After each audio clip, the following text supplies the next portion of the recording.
Kamen Rider Zeo vs Decade and Decade vs Zeo. These two suck. That's it.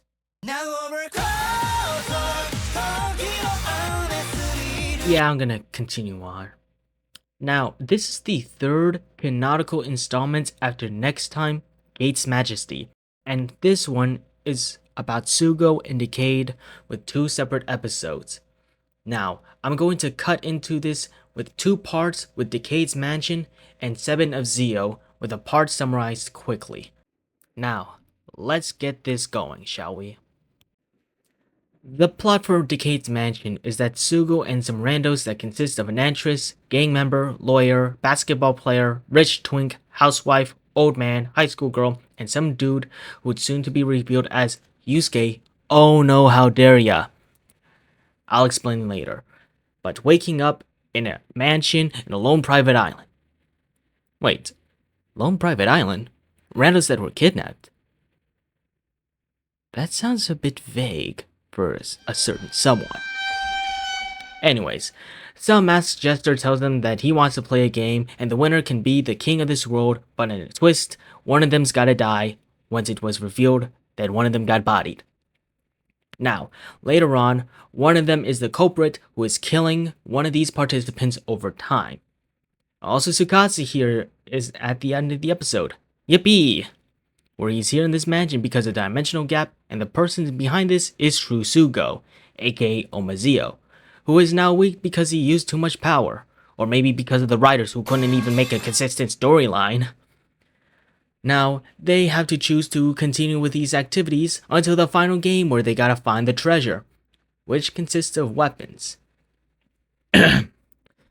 Now, let me say this. The rich twink, the actress, and Sugo got murked, and the true culprit was none other than Yusuke? From a different dimension where he's evil and wants to be king. And Tsukasa later on gets the British experience. He sounds like he is about to win. Yusuke, the victor. However, plot twist, Sugo is a robot, the rich twink is a shape-shifting ninja alien, and the high schooler is a ghost. Now, just like me, I had enough of this bullshit and want to leave.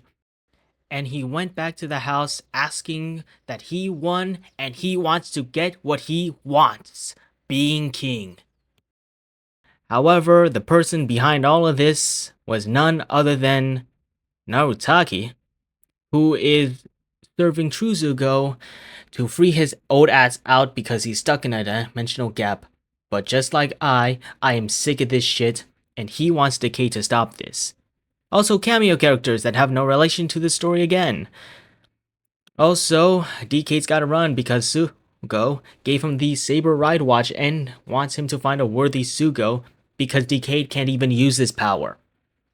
And the story ends with Omazeo farting so hard that seemingly killed Robo Sougo, DN, Kivala, and the actual Yusuke Onodera as the apocalypse begins, starting from Sugo Prime's perspective. Oh my god. That was short. Now, one of my best praises in these parts, and I say that with a grain of salt, is that the death game itself has an interesting premise. I like the gore, a little bit of the gore and the music. It's a little bit almost interesting.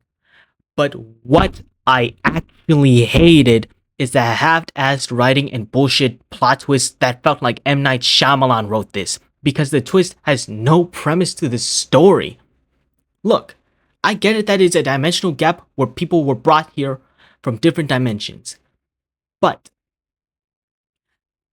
there wasn't even any foreshadowing or hints to where the plot twist makes sense of the story. Even if it was a gag, what does it bring to the story? Maybe 6 more Sugos? But that's about it. Not to mention the bad execution with the cast of Decade, where they're only brought here as a cameo character to get one-tapped and not be brought back later on. And Sugo stopped participating in the final game and then gets killed by the evil Onodera and revealed to be a robot who somehow got the Saber Ride Watch off screen.